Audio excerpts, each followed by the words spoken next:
Tito 2, do verso 1 ao verso 10, que diz assim: Tu, porém, fala o que convém à sã doutrina, quanto aos homens idosos, que sejam temperantes, respeitáveis, sensatos, sadios na fé, no amor e na constância. Quanto às mulheres idosas, semelhantemente, que sejam sérias em seu proceder, não caluniadoras, não escravizadas a muito vinho, sejam mestres do bem, a fim de instruírem as jovens recém-casadas a amarem ao marido e a seus filhos, a serem sensatas, honestas, boas donas de casa, bondosas, sujeitas ao marido, para que a palavra de Deus não seja difamada. Quanto aos moços, de igual modo, exorta-os para que em todas as coisas sejam criteriosos. Torna-te pessoalmente padrão de boas obras. No ensino, mostra integridade, reverência, linguagem sadia e irrepreensível, para que o adversário seja envergonhado, não tendo indignidade nenhuma que dizer ao nosso respeito.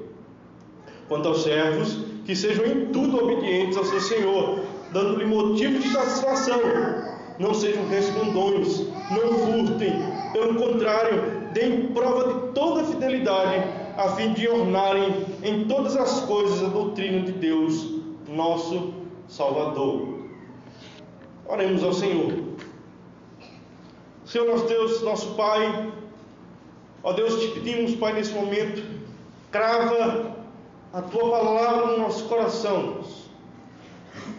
Ó Deus, só o Senhor tem o poder de fazer isso.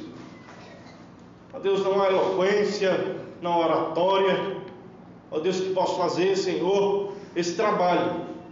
Por isso, Pai, declaramos que dependemos de Ti, Senhor, para falar conosco, Senhor, ao ponto, Pai, de nos quebrar.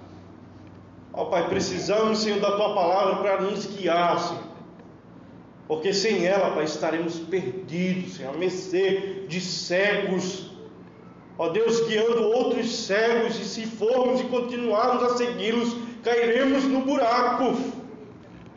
Ó Deus, mas Tu não, Senhor. Tu nos dá luz para o caminho, nos dá o guia. Ó Deus, também nos mostra como devemos proceder. Que obstáculo pular, que obstáculo fugir, que obstáculo enfrentar, o Senhor nos dá a direção de todas as coisas. O Senhor tem guiado o Teu povo. Durante toda a humanidade, o Senhor tem guiado o Teu povo. Por isso, Pai, te pedimos, Senhor, nos ajuda a compreender a Tua palavra. Nos ajuda a entender, Senhor, a importância da Tua palavra. Ó Pai, é isso que nós te pedimos, em nome do Teu Filho amado, Jesus. Amém.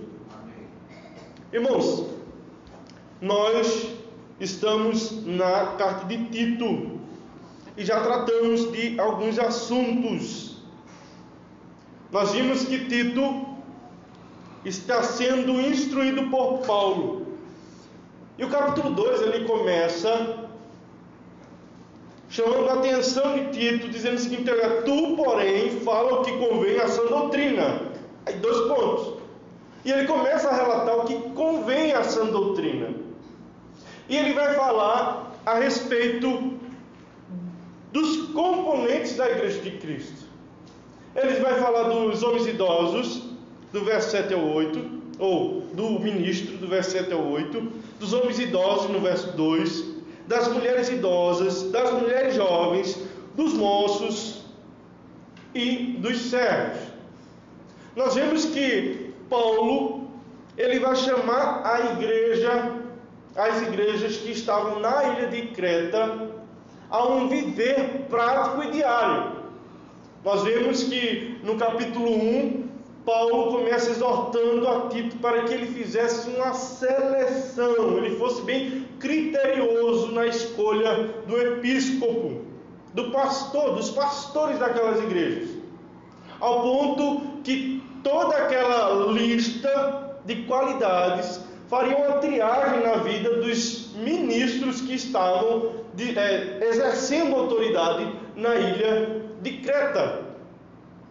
E ele começa a dar as qualidades, a traçar um perfil, o currículo que o ministro deve ter para executar, para exercer a autoridade na igreja de Cristo. E nós vemos que os homens que ali estavam não passavam no crivo. Não passavam no crivo.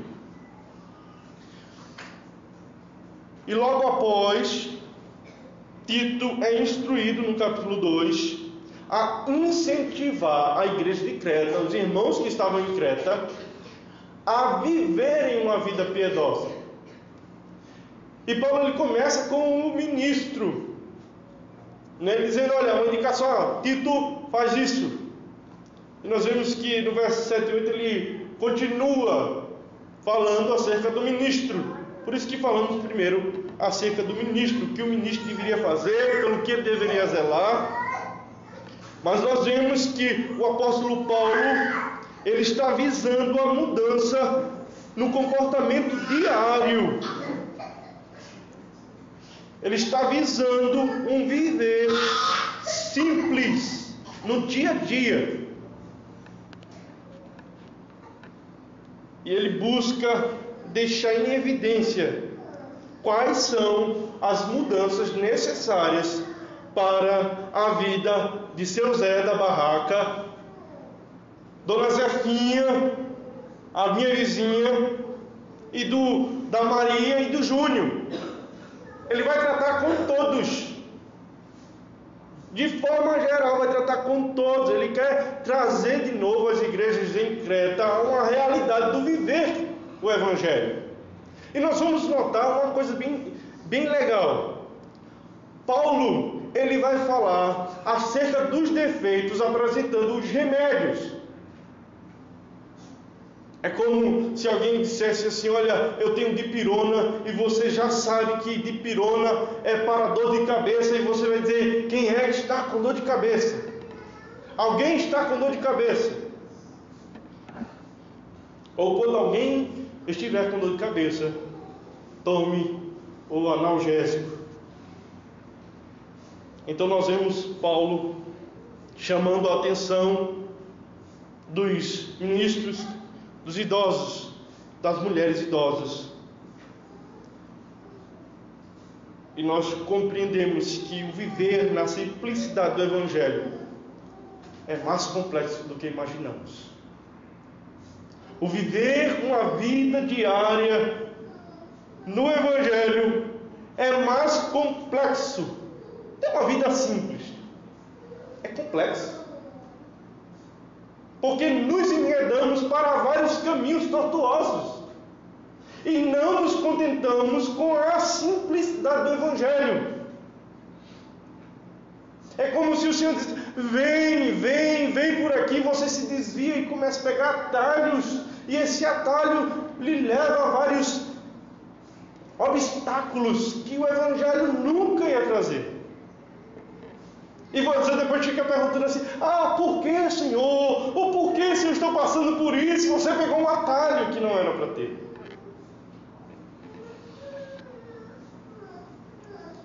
E essa carta a Tito, ela é excepcional. Ela precisa ser pregada em todas as igrejas do Brasil, em todas as igrejas do mundo. Ela é tão atual quanto ao tempo que ela foi escrita. Porque o homem, ele não muda, ele só repete, ele só se repete nas eras.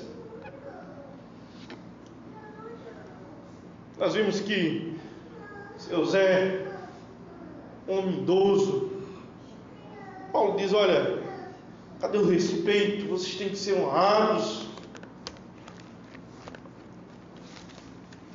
Nós vemos a chamada de Paulo para os homens idosos, nos mostrando a situação que estava ocorrendo. Aos idosos, sejam temperantes, respeitáveis, sensatos, sadios na fé, no amor e na constância. nós vamos ver que ele traça um parâmetro das pessoas que estavam ali na ilha de Creta. Ele chega agora às mulheres. E ele vai falar a respeito das mulheres idosas.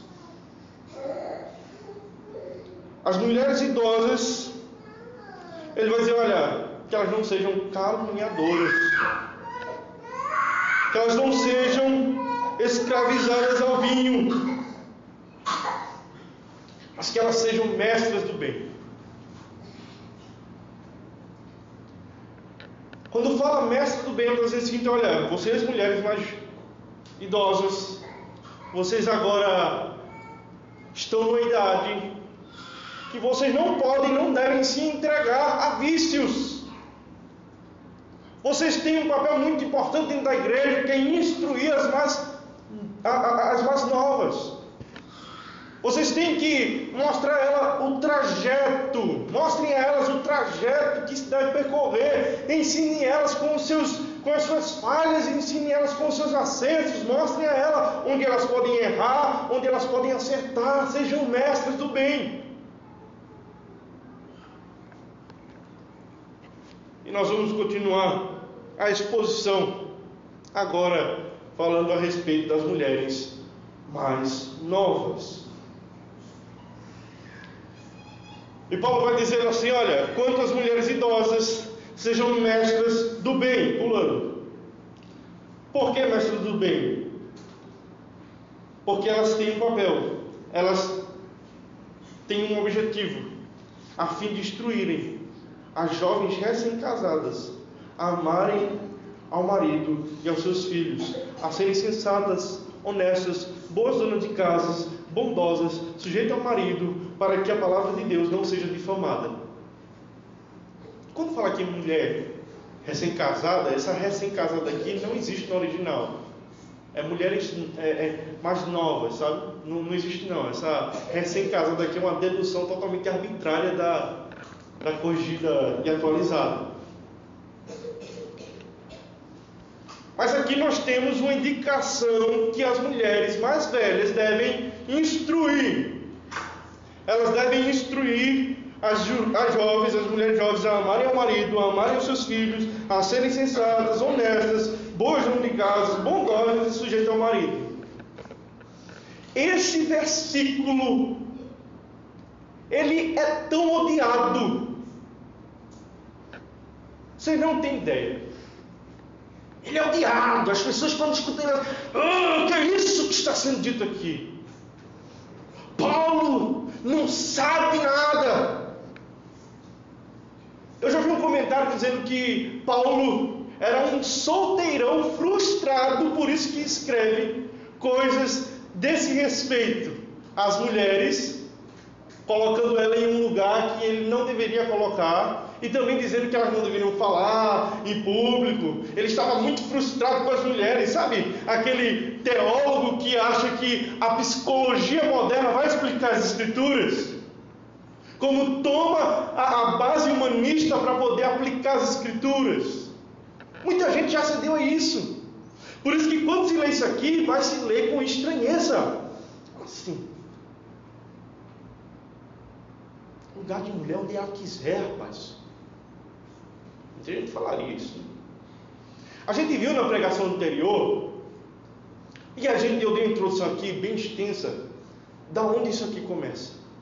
Porque você, mulher, quando escuta isso, fica, sabe, não gosta disso. Por mais que você não fale, você diz assim, não devia ser assim. Isso não deveria estar escrito dessa forma. Boa dona de casa, essas coisas não faz sentido.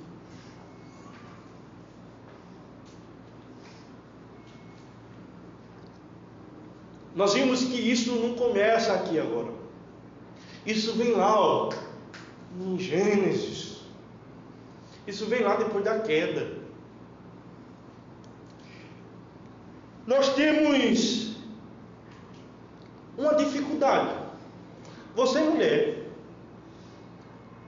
mulher eleita em Cristo Jesus, convertida, lavada e remida pelo sangue de Cristo, por mais que você esteja num processo de santificação, você tem um problema. Você tem um problema. Existe um desejo dentro de você que vai contra tudo isso que eu lhe falei. Tudo isso que Paulo está falando para Tito. Quando você lê isso aqui, você já sente sabe, tipo, como assim? Rapaz, você não olha com isso aqui para bons olhos. E só vai depositar na conta das mulheres? Não, e os homens? Você tem um problema também. Sabe qual é o problema? O problema de ceder. Ceder às exigências do desejo pecaminoso que habita no coração de toda mulher. Você, enquanto ela deseja lhe dominar, você deseja ceder. Você deseja não lutar. Você deseja se levar. O homem, depois do pecado, ele quer atribuir culpa. E quase nunca ele quer se tomar como culpado. Você sabe por que tantas pessoas vão atrás de tarô, de búzio, de cartomante, para tomar uma decisão? Para saber em relação ao futuro, o caminho que eu devo tomar? Porque eles querem se omitir da responsabilidade. Lá na frente ele vai dizer assim: mas foi a cartomante que falou.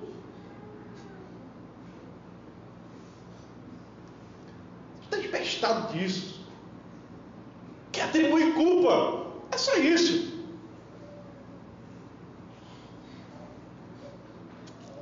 Porque eles deixaram de exercer a autoridade dada pelo próprio Deus para governar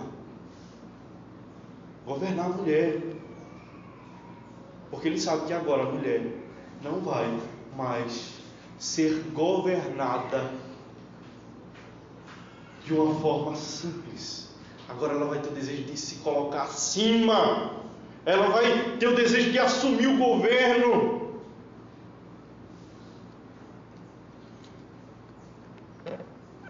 O ser mãe, esse desejo que foi colocado no coração da mulher de ser mãe, agora vai se transformar muitas vezes em pecado, porque ela vai querer ser mãe do seu próprio marido, ser mãe dos homens que não tem nada a ver com ela. Ela vai querer dominar e governar, como é o seu papel de governar em casa, mas não acima do marido. Mas governar os seus filhos e educá-los para seguir um caminho. Aí os homens se omitem e as mulheres avançam. Então isso é um pecado que, por mais que esteja sendo direcionado às mulheres, aponta também a falha dos homens. É muito bom, né? Hoje a gente tem Hoje nós temos uma enorme e crescente onda de conservadorismo que prega novamente o ser másculo, o ser homem. Mas aí quando você vai na vida prática, o cara é omisso. Fora de casa, não, eu sou homem, sou macho. Chegando de casa, fala fino.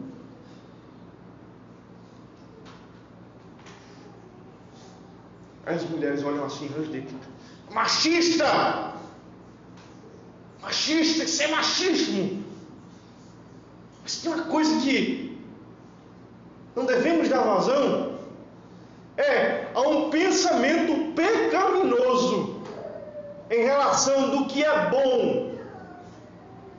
Imagina, é a mesma coisa você olhar para o seu filho e dizer: olha, não coloque aí a mão na tomada, e ele vai lá e coloca de novo, senão não sai daí, rapaz. Aí você depois: não, eu vou deixar ele colocar a mão na tomada, porque senão ele vai ficar churumingando aí, vai ficar esperneando no chão. Não, o pai que ama vai dizer: filho, você pode fazer o que você quiser aí, mas você não vai colocar a mão na tomada. Esse é o problema. Nós temos que entender que o pecado ele vem E ele vai acabar com você. Ele vai destruir você. As mulheres em Creta, as mais velhas, nós vemos, olha, que elas não sejam caluniadoras, ela está lá na esquina falando, fofocando com as vizinhas. E Paulo tem que dizer, olha, que elas não sejam dessa forma, rapaz. As mulheres estão bêbadas, que elas não sejam escravizadas a muito vinho, estão bebendo, ficando bêbadas, irmãs da igreja. Mulheres que deveriam dar exemplo estão bêbadas. Que é isso, rapaz? São tolas, elas são mulheres que não aprenderam, que fizeram questão de não aprender nada. Desonestas.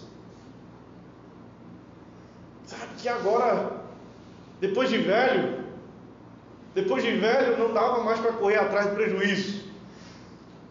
A única coisa que elas tinham que fazer agora era voltar, ver onde ele errou, para poder instruir as mais novas e dizer, olha, não faça esse tipo não vá por aí, por esse caminho. Não vá por esse caminho aí, porque eu já trilhei esse caminho. Sabe o que aconteceu? Olha a minha vida. Me entreguei ao vício do álcool para anestesiar minha dor. Optei por não ter filhos. E olha para aí, minha vida, estou eu desprezado numa sociedade, não tem ninguém para me acudir. Não tenho amor. Não tenho a ideia do que é ter um neto, ter netos. Não tenho um marido que me ama.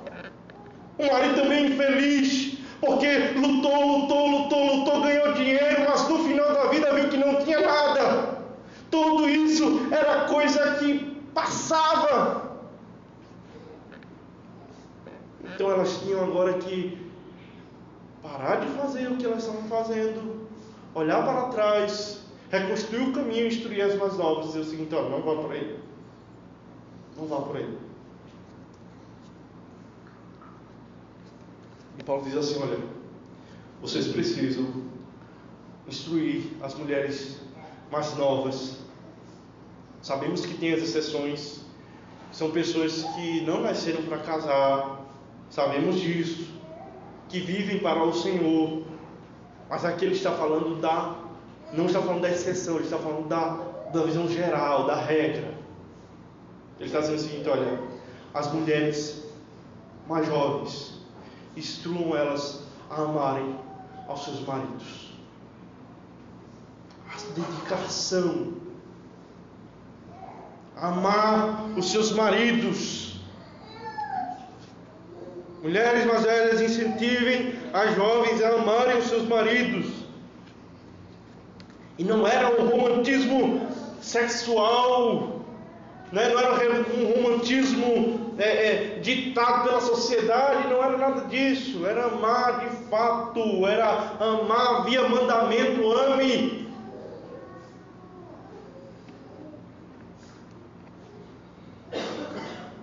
Eu estava falando de um amor piedoso, comprometido, onde as pessoas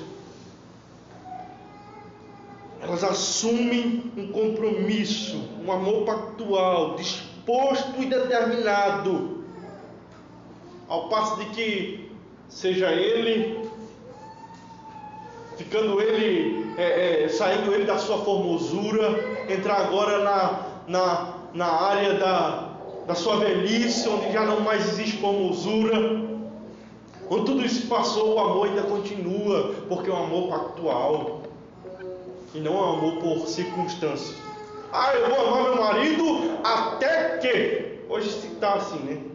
Eu vou lhe amar até que apareça alguém melhor, até que você fira os meus sentimentos, até que eu perceba que você não é o melhor para mim, não foi a minha melhor escolha. Hoje o casamento se resumiu às banalidades da vida.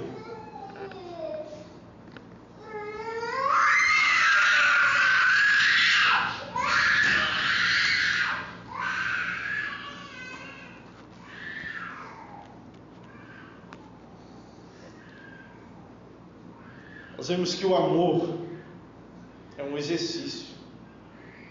Você tem que se exercitar dia após dia. Exercício dia após dia. Pastor Edson fala, que até a fé, ela era, os crentes viviam em perseverança, eles perseveravam, indicando que era uma coisa difícil. Ele diz: ninguém persevera em comer um hambúrguer quando está de dieta, mas persevera em não comer um hambúrguer. Estou de dieta. Ninguém diz assim: vou comer esse hambúrguer aqui, vou perseverar comendo hambúrguer. Não, porque é bom. Mas todo mundo precisa perseverar, porque vai aparecer coisas e a gente vai dizer assim: eu estou tão inclinado a isso. Ame o seu marido, estabeleça a autoridade dele dentro do seu lar. Essa é uma das categorias do amor para com o seu marido. Marido, ame a sua mulher também, ensinando-a e instruindo-a a fé. Porque não adianta vocês dizer assim: vai me respeitar. Esse movimento fundamentalista que está surgindo hoje aí é um movimento que reafirma a autoridade do homem na família, mas é totalmente ímpio, sabe? É totalmente ímpio, são pessoas ímpias. Por isso que essa onda conservadora vai passar como a Eva. A não ser que nós nos voltemos à verdade, às verdades contidas no Evangelho. Porque se não for assim, não mudaremos. Pode se levantar quem for. Se não nos voltarmos às Escrituras, isso não dura, isso passa.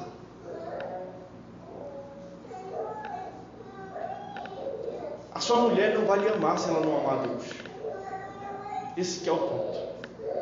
Se você não instruir a sua mulher a amar a Deus, ela não vai lhe amar. O amor verdadeiro é amor por tabela. Sabia disso? É um amor por tabela. Se você ama mais seu marido do que a Deus, você é um idólatra. Se você ama mais a sua mulher do que a Deus, você é um idólatra. Você é um idólatra.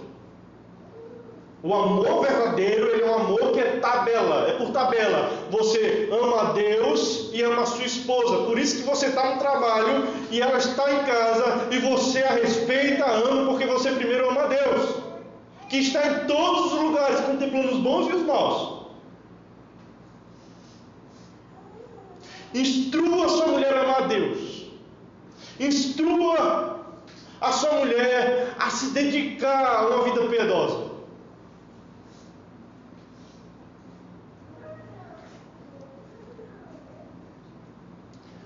Aí você diz assim: vou ficar em casa, agora aprendi que tenho que instruir e governar. Meu amigo, você passa 20 anos mostrando a sua mulher que você é um nada, você é um zero à esquerda, que você é uma criança que não sabe qual foi o ponto que você teve que trabalhar para se sustentar, mas você não aprendeu a crescer, não aprendeu a honrar com o ser esposo, marido e governante.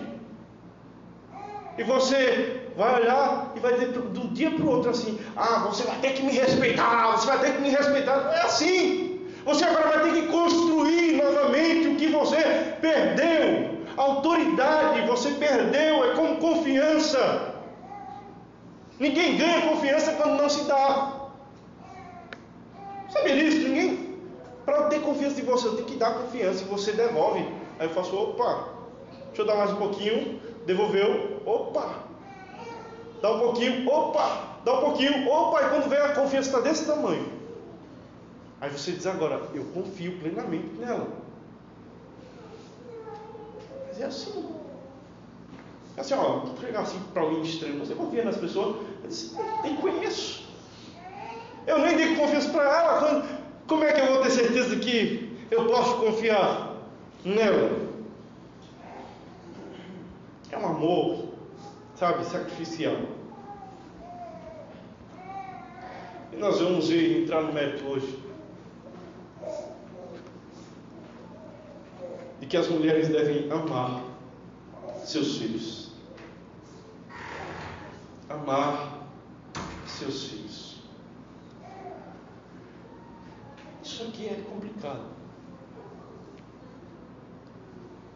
Complicado, primeiro, por causa do pecado que é no nosso coração. Mulher, você está doente. Homem, você também está doente. Esse é o diagnóstico. Vocês estão doentes. Nós estamos doentes. Quando eu falo vocês, eu estou querendo dizer que eu estou incluído também no meio. Você está doente, reconheça. O primeiro passo é reconhecer: eu estou doente, eu preciso de ajuda. E só quem pode te dar o remédio é Deus. Mulher, você está doente, você precisa de ajuda. E só quem pode lhe dar o remédio é Deus. Ah, mas eu discordo. Não estou nem aí para discordância. Não estou nem aí. As Escrituras é claro. Você vai lutar contra isso. Você vai lutar contra isso. O seu desejo não é fazer isso. O seu desejo não é ser assim.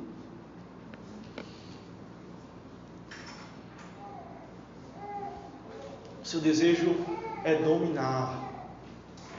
E o desejo do marido é se deixar dominar. Por isso que a gente vai ter que se exercitar. A gente vai ter que perseverar nisso. Nós estamos doentes. Por isso que nós lemos isso e pensamos assim: nossa, isso aqui é difícil. A segunda instrução de Paulo é que as mulheres devem amar seus filhos. No grego, amar seus filhos traz a ideia de ser amante de filhos, ou amar a sua descendência. Ela está dizendo o seguinte: olha, vocês precisam ter ciência de que vocês devem amar a condição de ser mãe. É o primeiro tópico. Depois de casada, ame ser mãe. As jovens devem serem instruídas a casarem, a que assim tiverem vocação ao casamento. Estou falando da regra geral.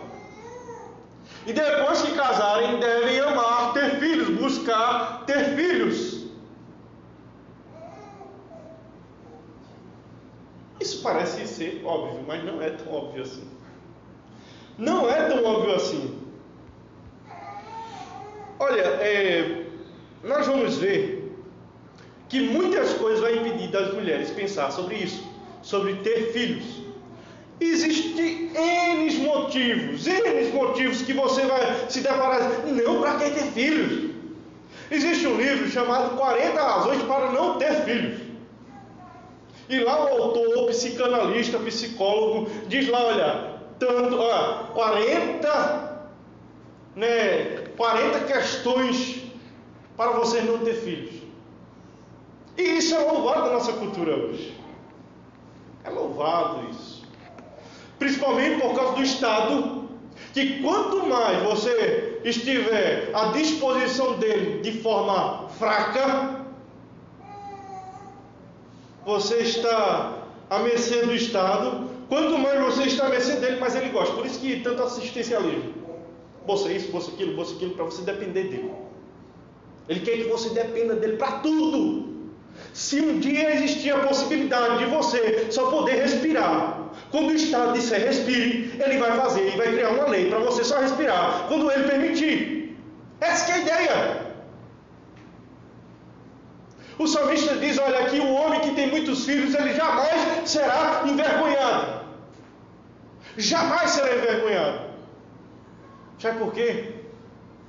Porque ele teme ao Senhor. Os seus filhos também temem ao Senhor. Os seus filhos, eles estão olhando para a família com um olhar de Timóteo, dizendo o seguinte: olha, aquele que não tem cuidado dos seus, especialmente da própria casa, tem negado a fé, e é pior do que o descrente. Eu tenho que cuidar da minha família, eu tenho que cuidar dos meus pais, eu tenho que cuidar dos meus avós, eu tenho que cuidar dos meus irmãos. É meu, eles são os meus. Então, cada vez que você tem mais filhos, mais você vai ter mais abrangência de viver, porque vai ser cuidado. Você vai ter cuidado, você vai ser cuidado.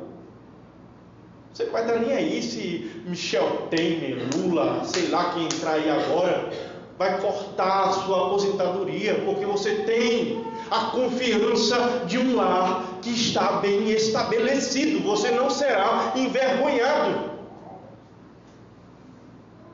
Você não será envergonhado. Mas hoje não.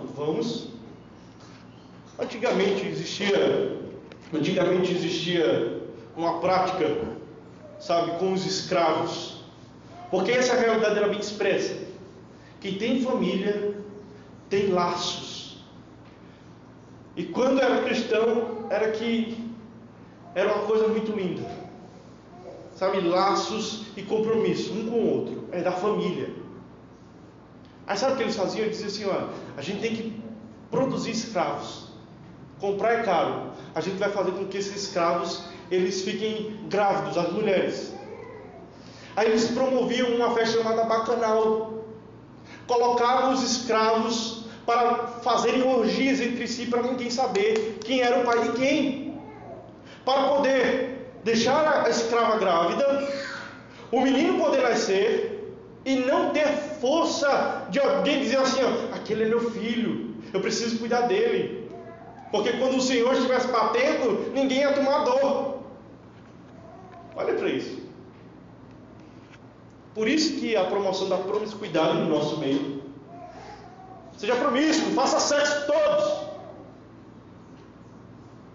Por isso que a promoção do controle de natalidade, porque tem que manter as pessoas fracas. Vai mexer com a família. Se você for no interior aí, ele é da família dos Arrais, ele é da família dos Araucães, ele é da família. Você vai ver, é da família. Não mexa com ele. Porque sabe que uma família grande é uma família forte. E uma família grande que teme ao Senhor, ela é uma família mais forte ainda.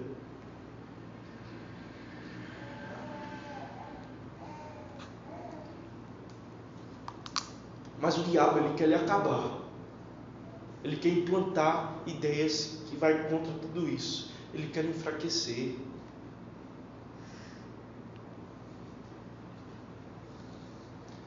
Alguns, fazem cálculos dizendo o seguinte: olha, não é bom ter filho, porque o filho consome 30% da sua renda. Alguns dizem que o filho, ou ter filho, é mais caro do que ter um carro de luxo. E eles fazem essas comparações. Olha, você tem que educar, alimentar, vestir de forma legal. Você tem que fazer várias coisas, dar presente. Você tem que fazer tudo isso. Então não vale a pena. É um gasto desnecessário. As mulheres dizem: olha, você vai ter dor, né? A barriga vai crescer, vai ficar flácida. Tem várias indicações.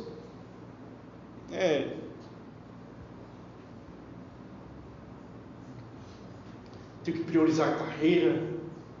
Muita gente está nessa. Temos que priorizar a carreira. Temos que ganhar. Para quê? Você vai ganhar para quê?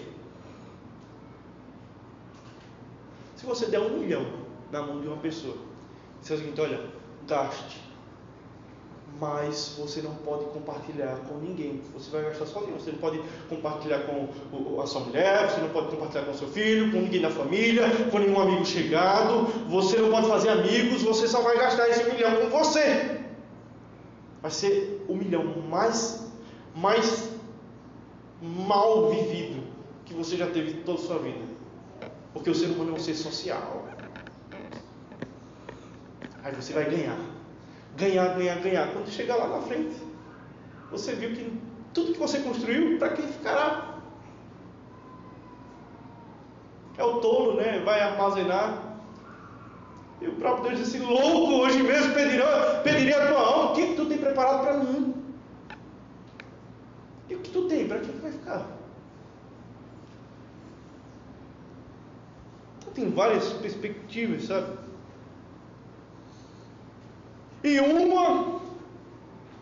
E a mais cogitada de todas, e bem visíveis, para não se ter filhos, para não pensar em ter filhos, é a que está descrita lá em Timóteo, 1 Timóteo 2, do 11 ao 15. Vamos ler.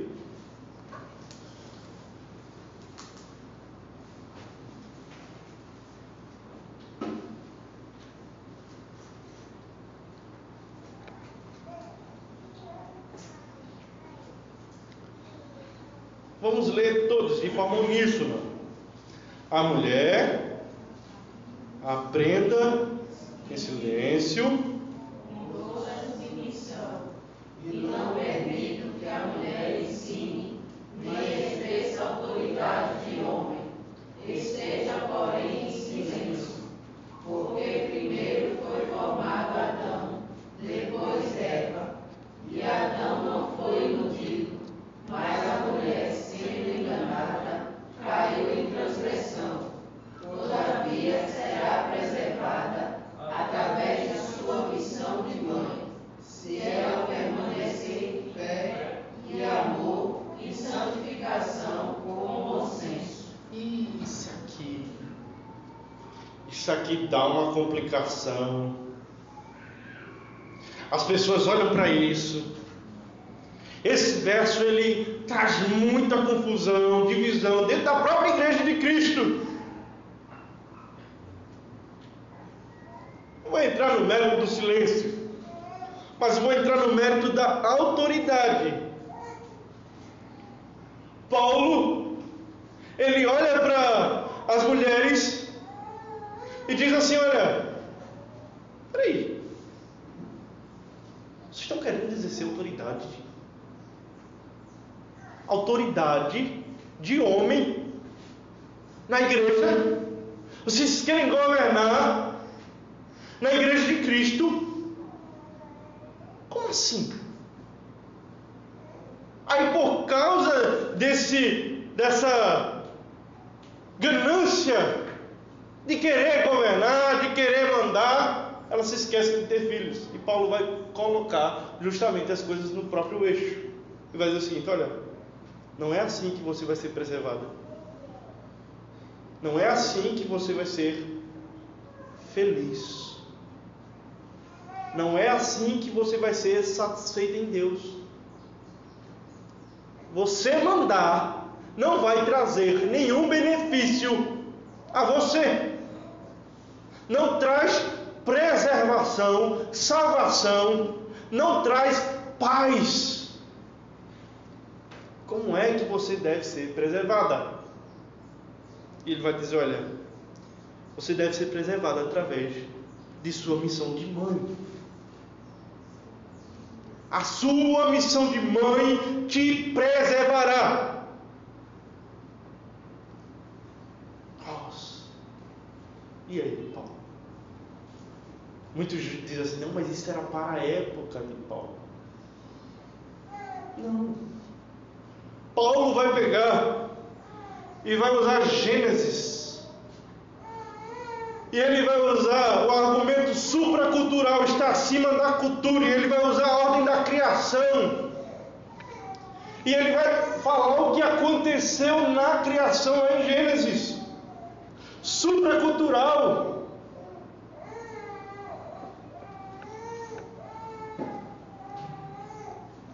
A missão da mulher agora é dar luz a filhos que tenham vida. Poxa, como assim que tenham vida?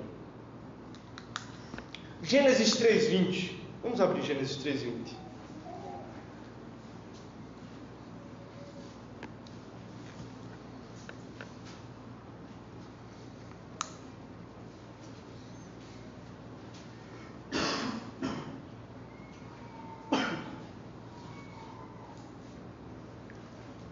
Olha o que Gênesis 3:20 vai dizer. Vamos ver todos. Gênesis 3:20. E deu o homem o nome de Eva, a sua mulher, você é a mãe de todos os seres humanos. Eva foi dedicada e foi criada para ser mãe. Só que acontece uma coisa, vem o pecado. E o que é que o pecado ocasiona? O pecado, ele ocasiona a morte. Então todo homem que é nascido agora de Eva, em Eva, ele é nascido morto. Morto no pecado. É o que a gente chama de depravação total. Ele é morto, ele nasce morto, espiritualmente morto. E agora a mãe, e ele está falando para a mãe crente, ela está dizendo assim, ó, você vai ser preservada agora, sendo mãe. Sendo mãe, o que é que você vai fazer? Você tem um papel mais importante que o mundo já pode entender. Que através do seu papel de mãe, de cuidadora, apresentar Cristo para os seus filhos.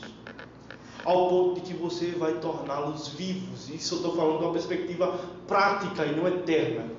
Quem convence o homem do pecado, da justiça e do juízo é o próprio Deus. Mas eu estou falando da obrigação materna. Ela apresenta Cristo. Ela é o primeiro contato da criança. Ela será preservada nesse papel de formar homens. Homens. Ela deve amar. Ela deve se dedicar. Ela precisa aprender a estar firme na fé, no amor, na santificação, tendo a sua mente sã, sóbria, para poder chegar aos resultados de ter um santo pudor, uma santa modéstia, um espírito dócil, ser submissa ao marido, santificar através do zelo a sua família. E ela não precisa estar se preocupando em querer exercer autoridade como Deus deu ao homem. Ela não precisa se desesperar com esse desejo que há no coração dela de querer dominar. Ela se sente agora satisfeita em dar, mostrar, revelar a Cristo aos seus filhos. Cristo, criem crianças, criem filhos que glorifiquem a Cristo. Não há porquê a mulher querer e quebrar a sua cabeça em ser missionária quando o seu próprio lar está destruído.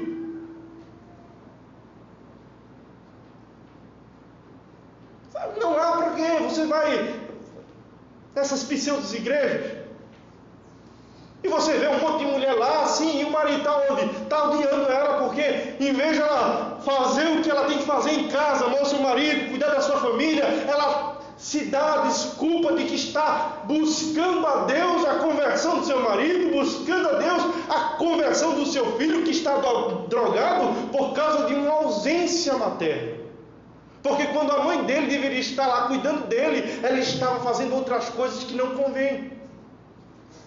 Quando a mãe deveria estar dando suporte psicológico, suporte de força ao seu filho, quando a mãe deveria estar cuidando da sua casa, ela preferiu trabalhar para dar coisas que o seu filho nunca pediu.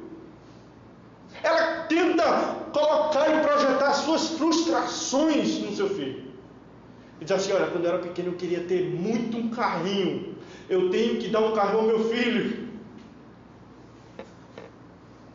Quando eu era menor, eu queria muito ter uma casa enorme. Eu tenho que trabalhar para dar uma casa enorme ao meu filho. E elas projetam frustrações nos seus filhos e elas saem de casa, deixam com o estranho começa a cuidar de um filho que não é dele, não vai dar o amor que ele necessita, não vai dar o carinho que ele necessita. O marido simplesmente para de ver a sua mulher como uma mulher que a ama de fato, que cuida da sua casa. As coisas começam a acontecer quando vê o diabo está assim, ó. Parabéns, você conseguiu. Você conseguiu. Você conseguiu ser um empresário de sucesso, você conseguiu chegar no mais alto nível da sua empresa, mas a sua família está um lixo. É assim assim. A sua família não serve para nada. Você olha para a sua família, seu filho drogado. Olhe para a sua família aí, ó, seu marido lhe traindo. Não estou colocando desculpa no marido de ele trai porque isso é uma justificativa justa. Não, mas existem consequências.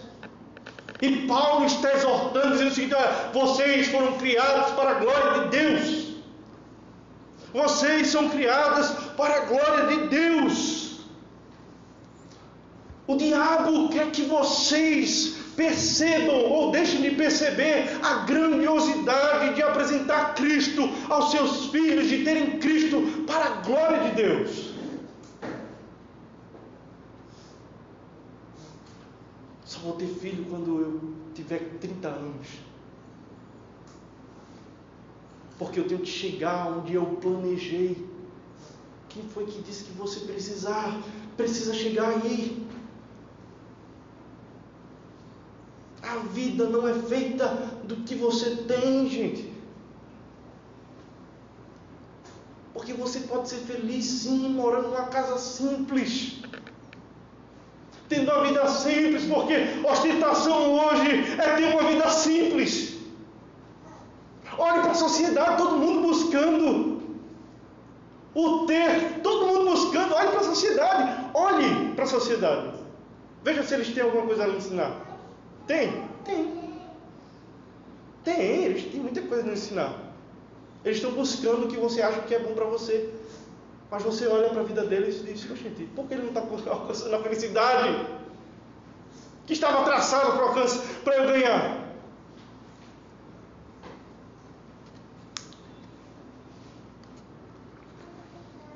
Eu conheço uma pessoa que ela chegou, trabalhou muitos anos numa empresa,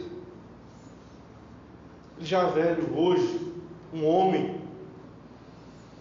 e ele sempre trabalhou muito para dar à família dele. Minha filha tem que ter uma faculdade, meu filho tem que ter uma faculdade, minha esposa tem que ter do bom e do melhor. Mas ele era omisso em casa. Ele só chegava no final do mês para dar o que eles pediam. Fato verídico. Hoje, já com seus 60, 70 anos, a mulher colocou na justiça para poder tomar os seus bens. Hoje ele está com as contas bloqueadas. Os seus filhos o odeiam. Ou seja, ele não tem mais felicidade. Agora um homem com a idade da canseira vai ter que se transformar em 1000 para poder resolver os problemas que ele mesmo plantou na sua vida toda. O Senhor, Ele sabe o que nós necessitamos. O Senhor sabe da nossa doença. Nós não devemos desprezar o Senhor. Não devemos desprezar o conselho do Senhor. Homens, peguem firme do batente. Sejam de fato, amem a sua esposa como Cristo amou a igreja. Como Cristo amou a igreja. E quando eu falo aqui, olha, para o homem governar, não é um governo de um déspota maluco que vai dizer: olha, a mulher senta e ela tem que sentar. É um governo que você diz: olha, senta aí, minha filha. E ela diz: eu vou sentar porque ele sabe o que é melhor para mim. Ele tem cuidado de mim até o dia de hoje. O meu coração se deleita nele. Porque ele tem amado a Cristo. Se ele tem amado a Cristo, ele me ama.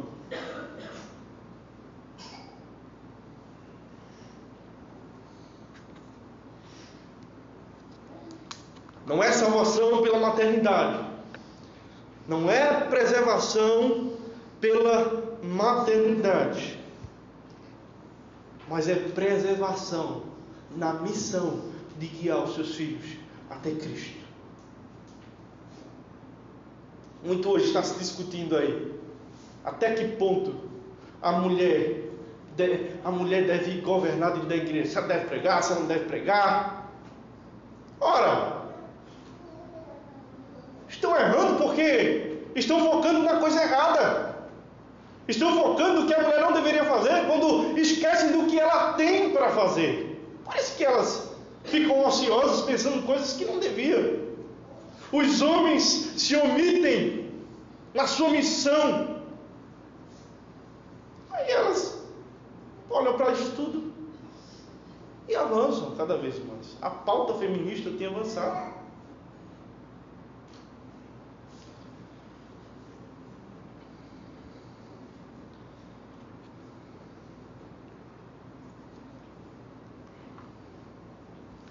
A esperança da mulher não está em usurpar a autoridade dos homens,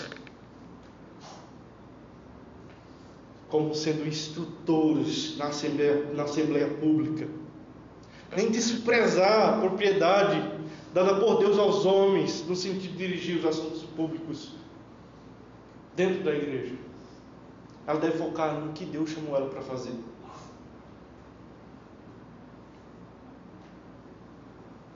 Porque se não for assim, ela se tornará essas velhas idosas aqui da ilha de Creta. Elas olharão para a sua vida e vai dizer assim para ele: não construí nada. Trabalhei tanto, não construí nada. Aí quando você tem aqui escravizado a muito vinho, nós sabemos que o vinho ele serve para a pessoa ficar alcoolizada e esquecer do mundo. Aí você hoje troca pelo diazepam, pelo Rivotril. Você pode trocar. Quer dizer, as mulheres hoje estão nessa perspectiva. Não conseguem dormir. Por que não conseguem dormir? Não, porque é minha empresa. Tome remédio para cima, vivem dopadas. Remédio para dormir, remédio para acordar, remédio para emagrecer, remédio para várias coisas, para anestesiar a dor. Mas esse remédio, que não só vai anestesiar a tua dor, mulher, como também vai curar, está nas Escrituras, está na sua missão, porque você vive, porque você veio ao mundo, porque você está aqui. Você tem vivido para a glória de Deus. Você tem se dedicado a Deus.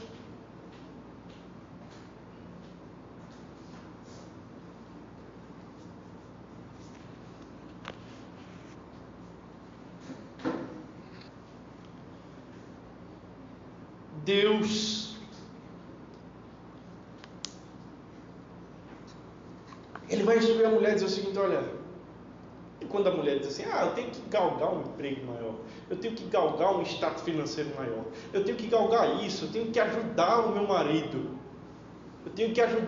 porque o meu filho ele tem que ter um colégio particular, a minha filha ela tem que ter as melhores roupas. Que é isso? Pura bobagem. O seu filho ele está sendo criado e ele não entende que o melhor para ele é ele ter um colégio bom, mas ele entende que o que você puder dar a ele e dar da forma a glorificar a Deus da melhor forma possível, ele vai entender que aquilo é o melhor que você pode dar.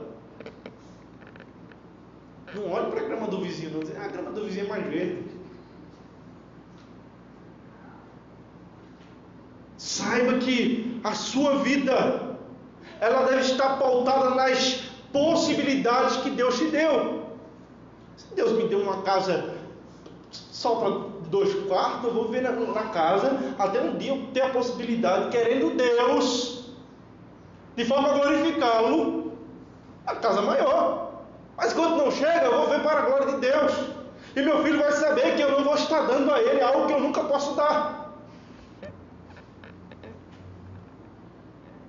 Porque senão você vai começar a se desesperar. Bota o menino na creche, o menino começa a receber conceitos deturpados. Aí bota na casa da sua mãe, a sua mãe é ímpia. Aí começa a receber influências que não eram para receber. Bota na casa da tia, bota na casa disso, e você lá longe, sem saber o que está acontecendo. A exceção é que o menino se machuca e alguém liga para o seu trabalho e diz: teu filho se machucou, quebrou o braço, você sai correndo lá. Será que é isso que o Senhor queria para você? Abandonar o seu filho abandonar sua missão para poder se satisfazer de forma egoísta. Ninguém deveria casar se pensasse assim. Porque no casamento não existe mais eu. Não existe mais você, existe nós. Não é mais eu quero, não, eu quero fazer isso. Ah, eu quero fazer aquilo. A mulher chega para o marido assim e faz: amor, eu quero me formar em gastronomia. Aí você diz: sim, mas não é o que você quer mais. É o que nós queremos. É o que é necessário para nós. Como assim? Eu decidi que a partir de segunda-feira eu entro num curso de engenharia. Como assim eu decidi? Como assim? Minha filha, se você quisesse decidir algo sozinha, você tinha ficado solteira. Você ia pedir informação ao seu pai, à sua mãe, às suas vizinhas. Mas quando nos casamos, existe não o eu, mas o nós. Agora é o nós. Agora é o que é melhor para a nossa família, não é o que é melhor para mim, não é o que é melhor para você, é o que é melhor para nós. Para nós. Não existem mais decisões unilaterais. O que existe é o nós. Você não é sua família. Como também aqueles caras que dizem: eu sou a igreja. Que igreja? Nada, rapaz. Você sozinho, você não é nada. Você precisa, você necessita de pessoas. Seu marido necessita de você. Você necessita do seu marido. Seus filhos necessitam de você. Você necessita dos seus filhos. O diabo tem distorcido isso e tem alcançado seu objetivo. E se você diz que isso é coisa de retrógrado, pode olhar antes e olhe hoje. Veja o que onde antes estava e olhe no que se tornou hoje. Olha o que as mulheres alcançaram. Mas olha a sociedade como se tornou.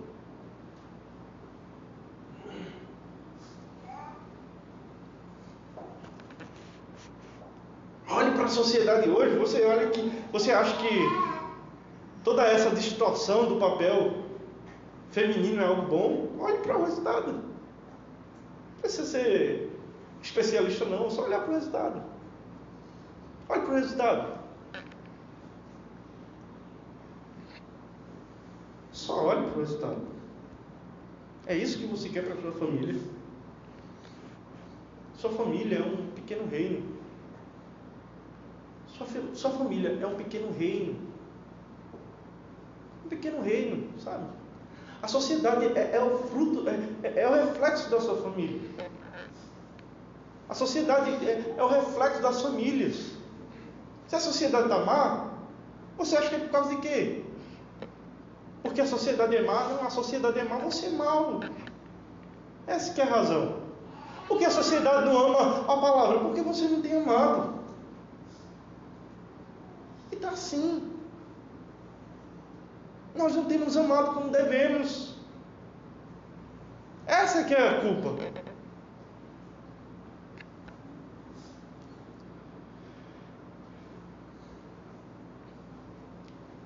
As mulheres, elas precisam ver e tornar de novo a ver a virtude de ser mãe.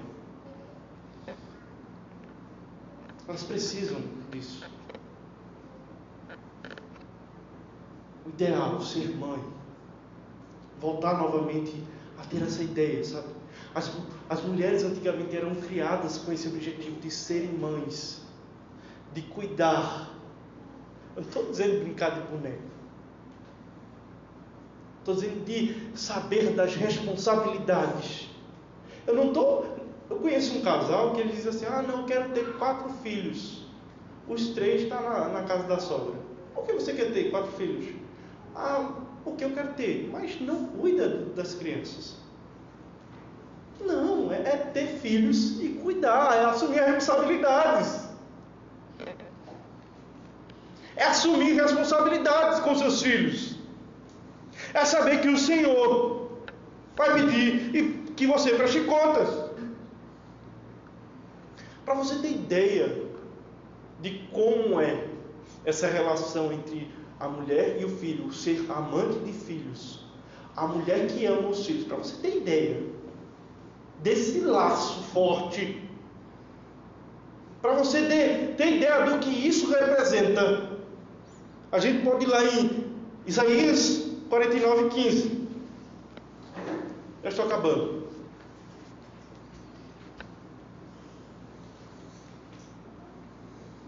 Isaías 49:15.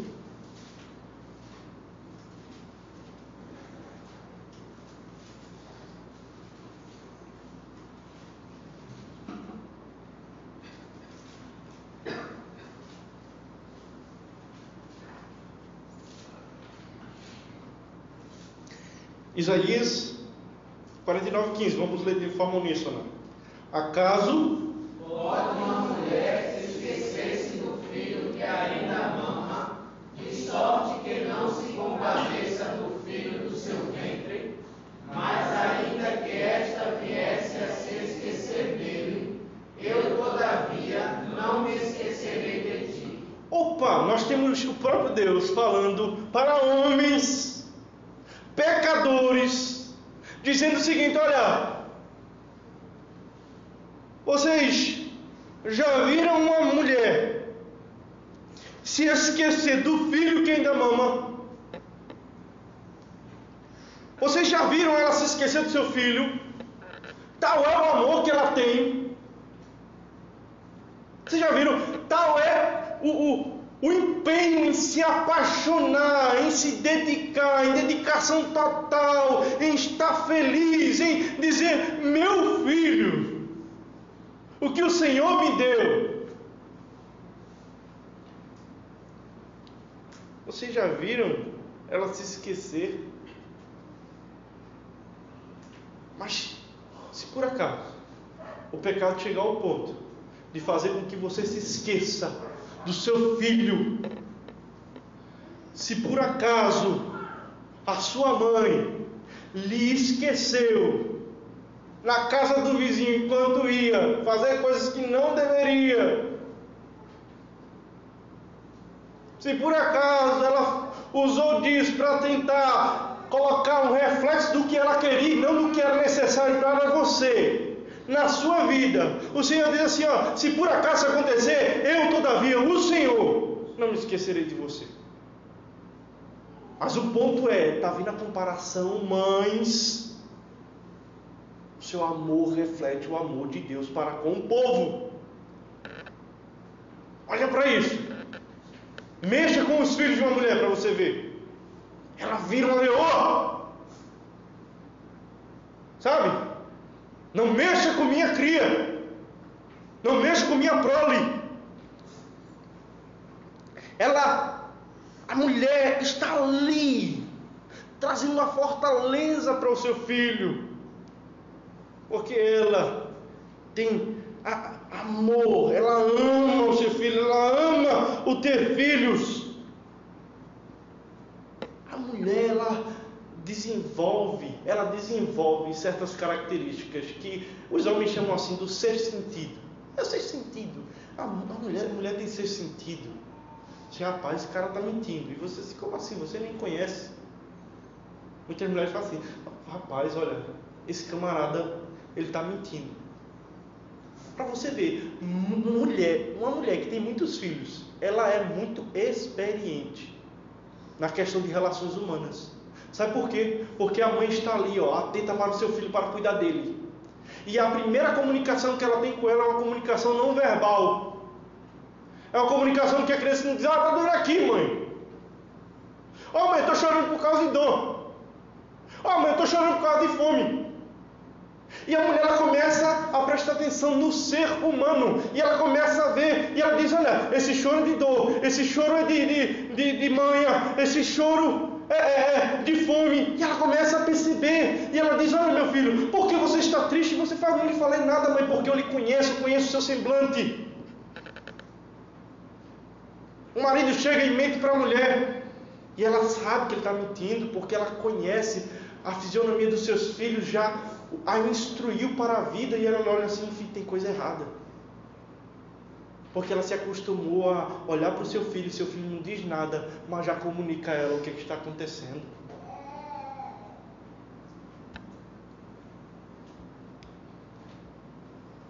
O Salmo 131, ele diz o seguinte: olha,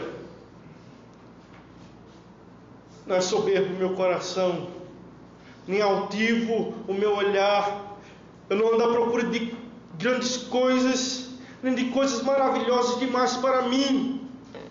Pelo contrário, fiz calar e sossegar a minha alma, como uma criança desmamada se aquieta nos braços da sua mãe. Como essa criança é a minha alma para comigo. Espera, ó Israel, no Senhor, desde agora e para sempre. Olha a comunicação entre a figura materna com a figura da criança, e diz: olha, a mãe que dá proteção, a mãe que busca proteger, a mãe que busca amar. Eu estou como uma criança no braço da sua mãe. Veja a comunicação do laço afetivo, porque expressa a relação de Deus com o seu povo. Mulheres, amem os filhos, amem ter filhos. Restaurem de novo essa essência de ser missionário dentro do seu próprio lar, dentro da própria realidade que Deus tem constituído para você. Seja a rainha do seu lar. E logo depois, quando você estiver na idade avançada, na idade do deleite, você vai poder olhar para os seus filhos e olhar com orgulho e dizer: olha para isso. Seus filhos vão estar todos ao seu lado. E se você vai olhar assim: minha vida, eu tenho orgulho. O Senhor me ajudou em todas as dificuldades que eu tive, me transformou através da missão de mãe. Olha os meus filhos dedicados ao Evangelho. Meus filhos amam a Cristo. Eu tive um enorme papel fundamental nessa criação. Mulheres, se tem uma coisa com que vocês devem se preocupar de forma vital, é criar homens para a glória de Deus. Eu precisei de uma mulher para me orientar. Vocês precisaram de uma mulher para orientar.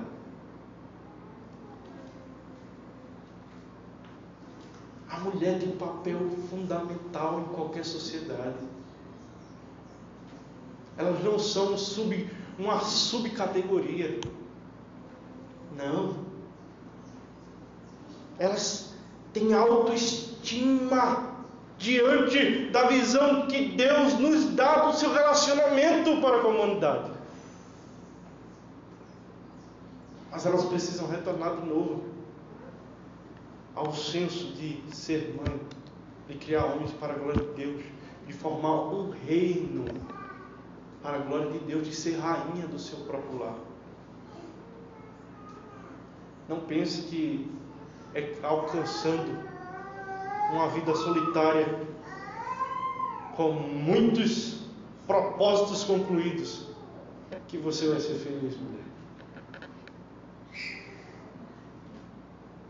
A obra de Deus para a sua vida, que você seja mãe, que você seja instruída a ser mãe. Busque ser mãe. Casou, busque ser mãe, busque ter filhos e filhas, busque, e o Senhor vai te acrescentando cada dia mais e mais, e você vai experimentar a bondade de Deus. Homens, cuide para que as suas mulheres olhem para você e digam assim: olha, ele me sustenta.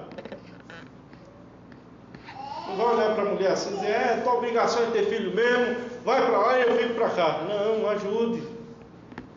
Torne um deleite para a sua mulher. Saber que pode contar com você a todo instante. Ter compromisso. E tornar também a maternidade um deleite da sua esposa. Compreenda, muitas vezes vai ser difícil. Maternidade é uma coisa difícil. E você não pode simplesmente requerer coisas dela que é incapaz, é sobre-humano. Você tem que fazer. E na sua disposição você não faz.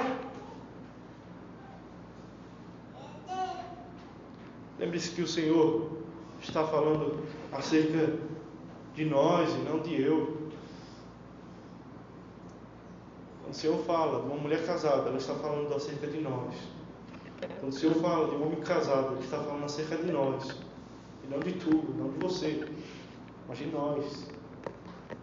Porque existe um nós e não um eu. Amém.